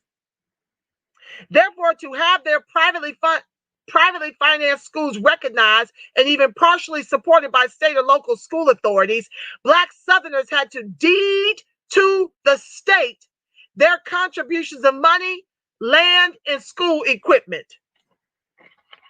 This led to a double taxation on Blacks who, while having less than 1% of all the U.S. wealth and often comprised 30 to 60% of many Southern school districts, were forced to subsidize white communities, which combined controlled 99%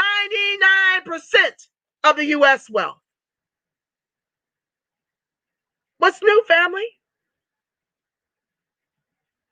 90% of ADOS Blacks in this country share less than 700 Less than 700 billion since COVID. While white folks share more than $100 trillion. And I think immigrants share about 10 trillion.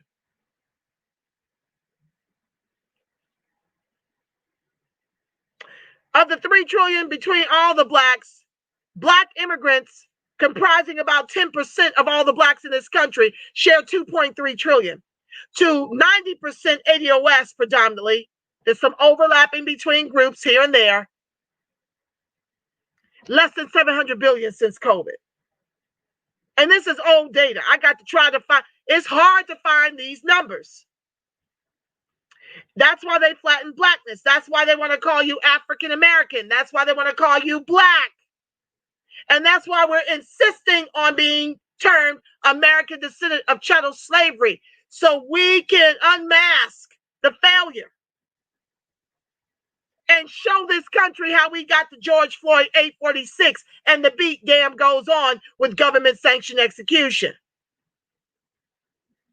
We're not even dying disproportionately from COVID like they've been lying. I ain't gonna stay there. But 56% of the COVID cases from one statistic was white. Well, they march us in line to go and get that vaccine first. Back to the text.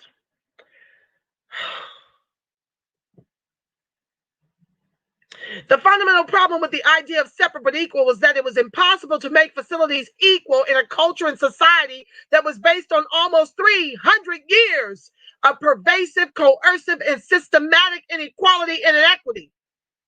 This is what they want to do with our class-based policies. They want to fix everybody. They want to use our reparations in the trillions over multi-generations to fix all the other groups and give them a leg up to keep us tethered to the bottom. Why is that, family? Because capitalism requires a bottom caste. And they decided long ago that it's built in the cake of our slavery, of our enslavement. They have chosen our group to take that L. And we're rising up. And they're angry. Social media done changed the game.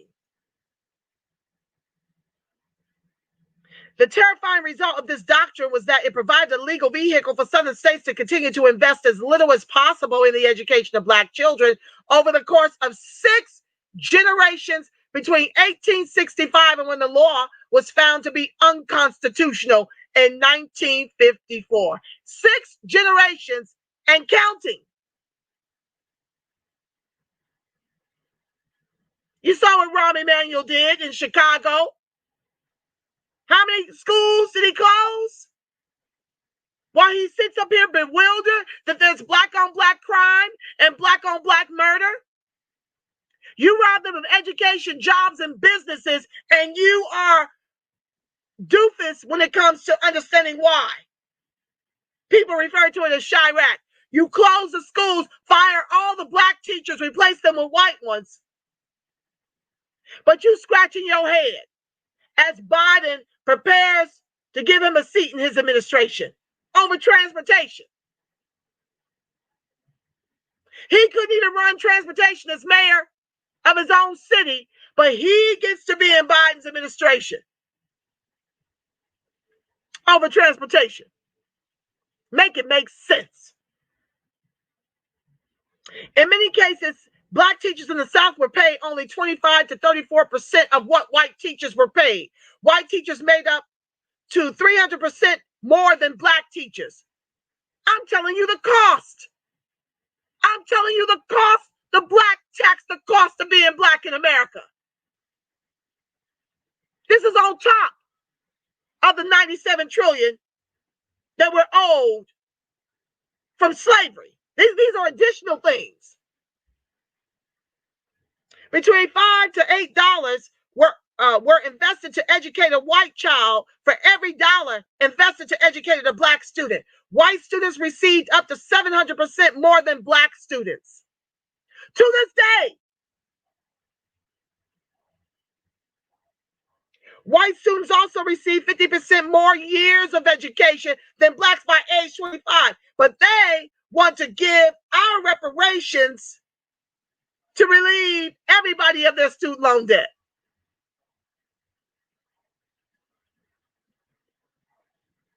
White students were 4 times more likely to complete high school and almost 5 times more likely to complete college than black students. But they want to give those reparations under waiving student loan debt, another white wealth transfer, while telling us no to the reparations.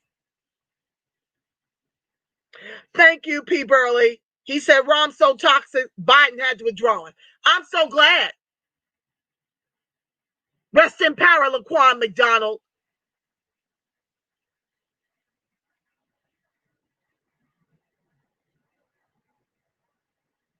Yeah, they're 4 times more likely to complete high school and almost 5 times more likely to complete college than black students because in our neighborhoods where we're wealthless due to institutional systemic racism, they have decided our kids get prison or an early grave.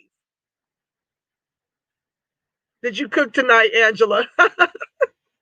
Not yet, but I think I'm going to, I had some amazing sauteed shrimp, garlic noodle with a Caesar salad and garlic cheese toast last night for dinner.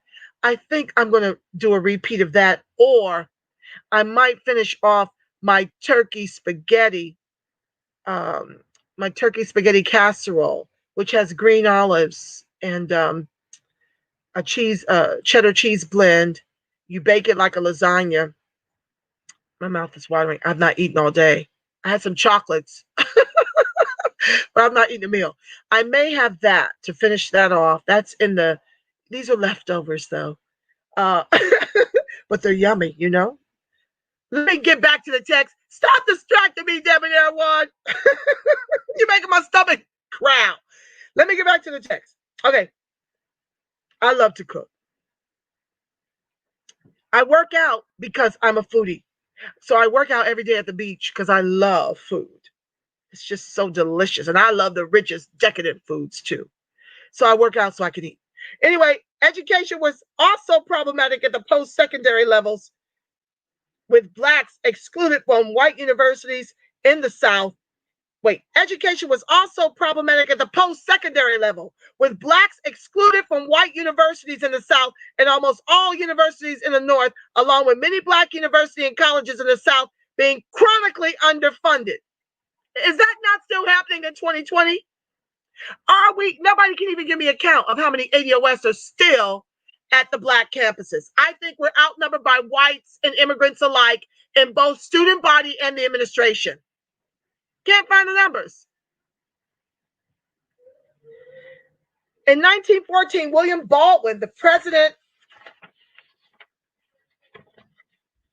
of the General Education Board, whose objective was the promotion of education within the United States of America without distinction of race, sex, or creed, stated that the South needed Negroes educated so that they could be directed to be the best possible laborers. With the right kind of education, the Negro will willingly work menial jobs. And that would open up an opportunity for Southern whites to perform more expert labor. I can't believe what I just read. A mere 50 years earlier, blacks were 80% of all craftsmen in the South, and now they were being educated to work menial jobs. Is that not happening today? Don't we have people with master's degrees driving Uber and Lyft, doing Instacart?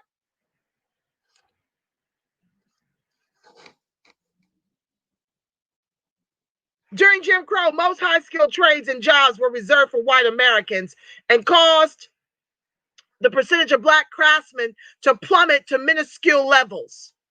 This is entirely consistent with the experience of millions of black people in the South and has compounded the black tax exponentially up to present day.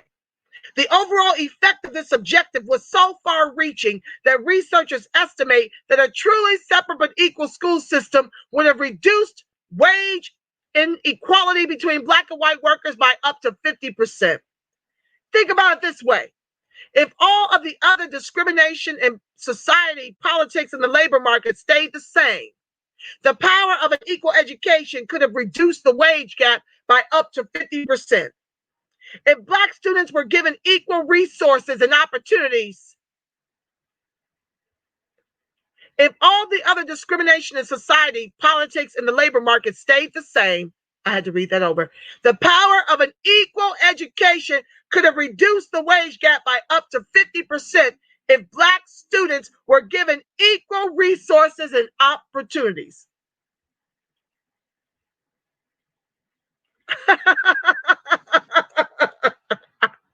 Michael said, you are just wrong for that. He said she discusses leftovers in the gentle voice. Back to the text. You make me laugh and laugh and laugh some more. I just love you for it. I love to laugh, very much so. We're talking about generations of Black workers whose earning power was severely reduced while they sell the narrative in this country and abroad that Blacks are just lazy, no good, and no count, as they eat all the wealth from the table that we are the legs of by design of institutional systemic racism. Both the Democrats and the Republicans created this. And that's why we're coming for them to cut those checks like a steady drum beat. Yeah. Until they do right by us. Everything they touch will burn to the ground. This reduced earning power could have amounted to $1 billion in 1940 alone, or up to $42 billion in today's dollars. This book was copyright 2017, so it's more than that by now, if inflated between 3 to 5%. The impact on one generation could have been up to $635 billion. And the impact on the 6 generations of Black children between emancipation, 1865, and when separate but equal was found to be unconstitutional in 54, could be up to $3 trillion in today's dollars. I hope you got your calculator out. Separate but equal, up to $3 trillion in today's dollars. Black Tax From Desegregation. What happened to the Black teachers? Oh, I got 10 minutes. Okay. I'm cutting this down at 2 hours. We'll just pick it up on Sunday. Oh, Lord. Okay, can I do this in 10? What happened to the Black teachers? Separate but equal officially lasted from 1896 to 1954, when it was overturned by the Brown v. Board of Education decision. While this was a great victory in general, there were some unintended and devastating consequences to Black students, Black teachers, and Black administrators.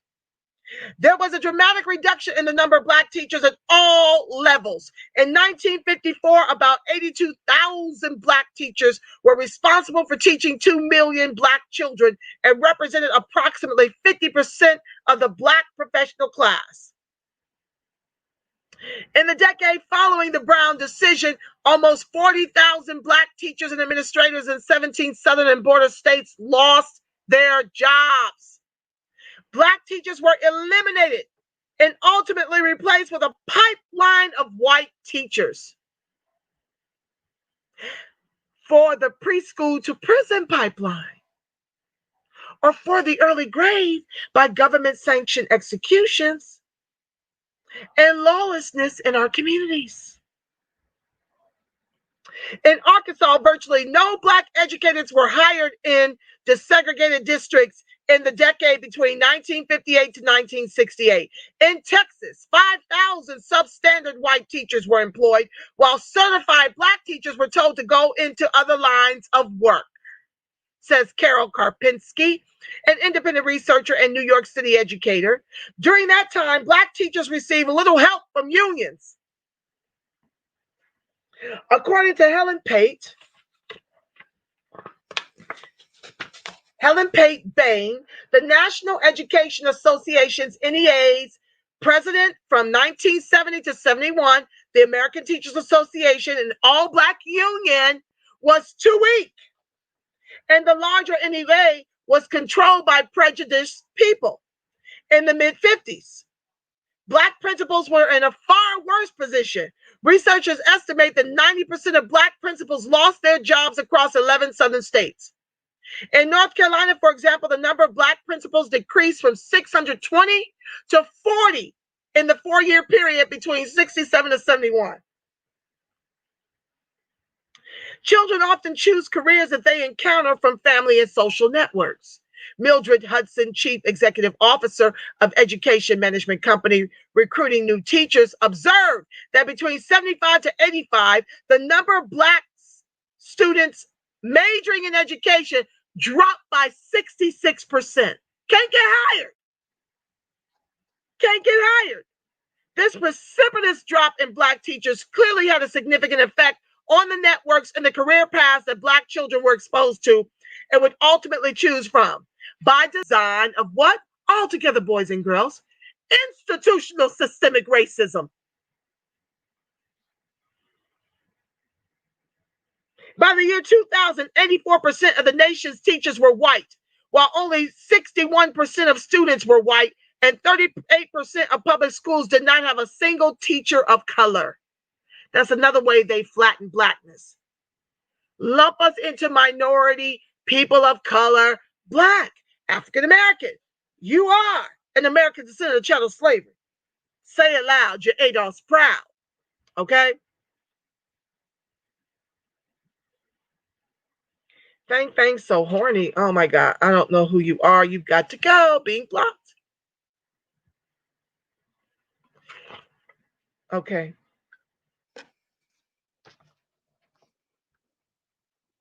Chill. Okay. Jumping down. Blacks make up about 18% of public school students, but fewer than 8% of teachers, and Black males represent less than 2% of all teachers and administrators in the U.S. educational system. Findings from the National Center for Education Statistics indicate that in 2011, there were 3.2 million teachers and 49.4 million students in pre-K to 12th grade. Black teachers are 7% of the total U.S. teachers, while Black students were 18% of the students, which means that there should be 352,000 more Black teachers in the country. Since the average U.S. teacher makes $46,953, the cost of these missing Black teachers is $16.5 billion per year, or over $20 billion per year, including salary and benefits. $20 billion when you add salary and benefits for the Black community in the States. This dramatic reduction in Black teachers led to an increase in Black children being taught by white teachers who had both conscious and unconscious biases against them. Consider the results of several studies discussed in Teacher Education Quarterly in the winter of 2002. And I quote, Gottlieb, 1964, discovered wide disparities in the use of adjectives to describe the actions of Black students by a set of Black and white teachers, with the positive adjectives attributed to Black teachers. A questionnaire designed by Griffin in London in 1979 revealed the majority of the Black teachers polled believed their students possess adequate or better ability for school success.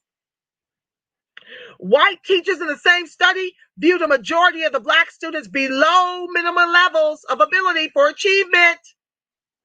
Finally, Beatty and Hansel, 1981, discovered Black teachers held substantially higher expectations for college success for Black students than white teachers did. Of course. From 1865 to 1955, 6 generations of Black children experienced severe underfunding in the U.S. education system, which effectively crippled their human capital development and reduced their earning capacity by 50%. Yet, despite severe underfunding, they were educated by Black teachers who identified with them and had high expectations and even higher requirements.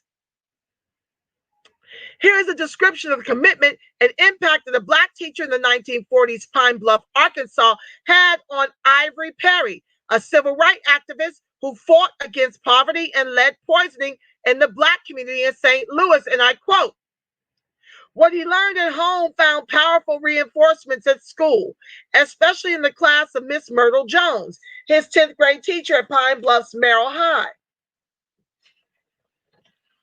By the time Ivory entered her class, Miss Jones had already established her identity as an indispensable resource and role model for Black children in the areas.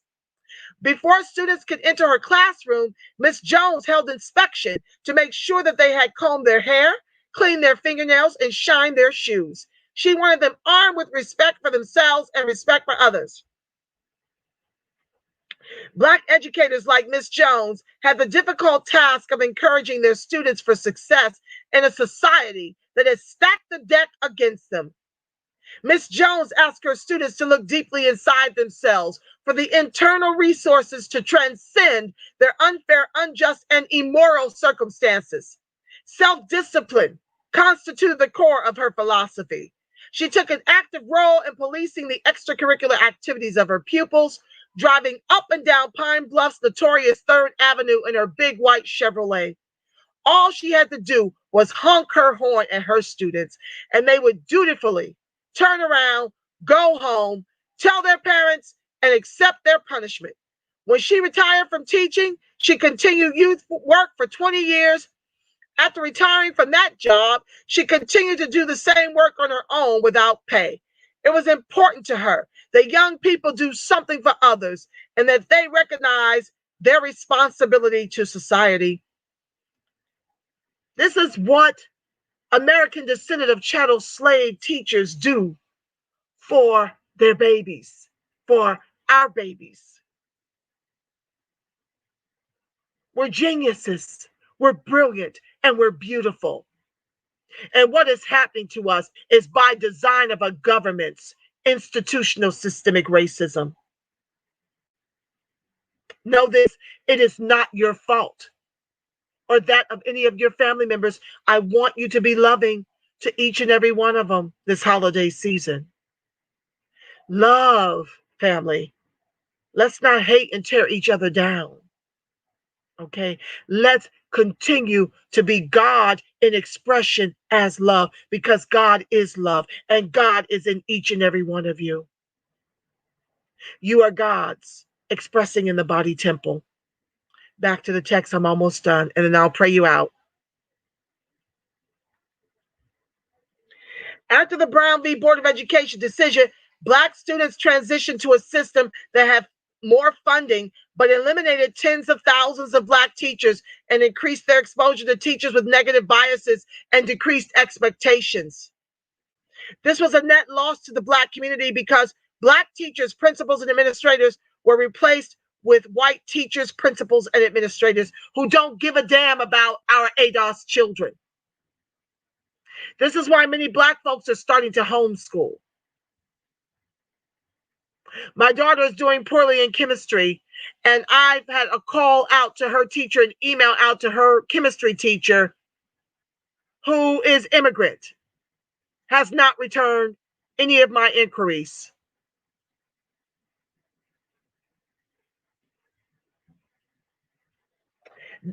And I want to shout out Miss Britton. I don't even know if she's still living. And I want to shout out Miss Brown and Miss Wilson, my beautiful Black teachers growing up. Miss Young. If you're in here from Dayton, you know Miami Chapel and the beautiful Black teachers. We never knew how well we had it. Miss Britton gave me a deep love for math because of her enthusiasm. Miss Brown taught me that Jesus was a Black man with hair of wool, eyes of fire, feet of bronze. Not the white, blonde hair, blue-eyed Michelangelo's cousin that this country and abroad has grown to celebrate. You're talking teachers who made an impact on me in middle school through high school. I can still see many of their faces. I can't recall their names. But this is what's missing for our children as they set them up for failure and set them up for the new slavery in the private prison industrial complex. They're all too happy to pay $50,000 and greater for the beds in the private prisons. That Biden wants to increase by $30 million more dollars to the race soldiers for more over policing in our communities, over education, over healthcare, over jobs, over loans for small businesses. But $30 million more dollars to the race soldiers who already are eating to a large portion of every state budget for our children.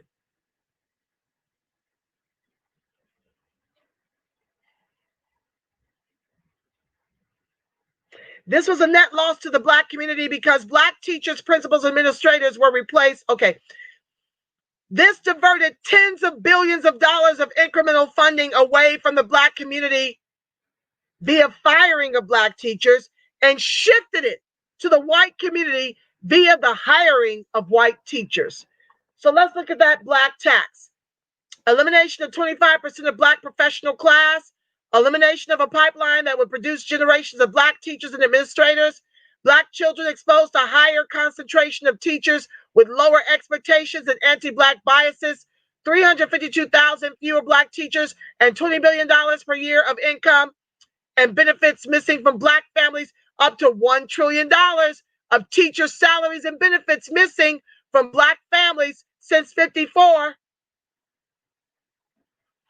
Not to even mention what it cost us with respect to our Black and brown babies and their excellence. Love you, Angel and Nirvana. Gotta leave early. Daddy, daughter time. Have a Merry Christmas. You too, my love. We're done, actually. You getting out at the right time. Miss Nash, Miss Fox, Independence High School, Charlotte, North Carolina. Shout out your beautiful Black teachers.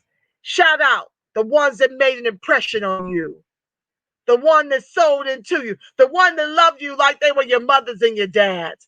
The ones that would take time out to call your parents if you was clowning in school to get you together. That's how much love they had for us. That village is done. We are being taught by white and immigrant oppressors that don't give a damn about our children. And a government that gives less than a damn. With that said, family, the light of God surrounds us. The love of God enfolds us. The power of God protects us. And the presence of God watches over us. Wherever ADOS and its allies are, God truly is, because why, family? You are the face of God. You are the voice of God. You are the body temple, family, of the Spirit of the living God. Until Sunday, family, when we will be going over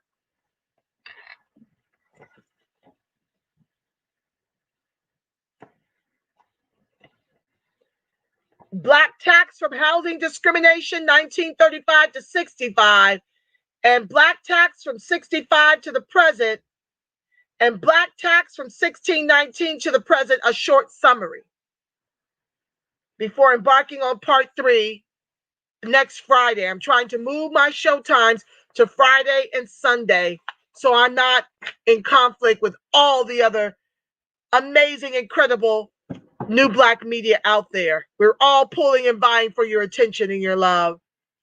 And I want to get out the way. And I do believe my show's Friday. I think I'm going back to like a 5 o'clock on a Friday and a 5 o'clock on a Sunday. That's a split between the 4 and the 6.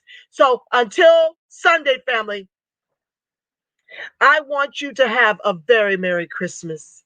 I really do. Love up on each other, family.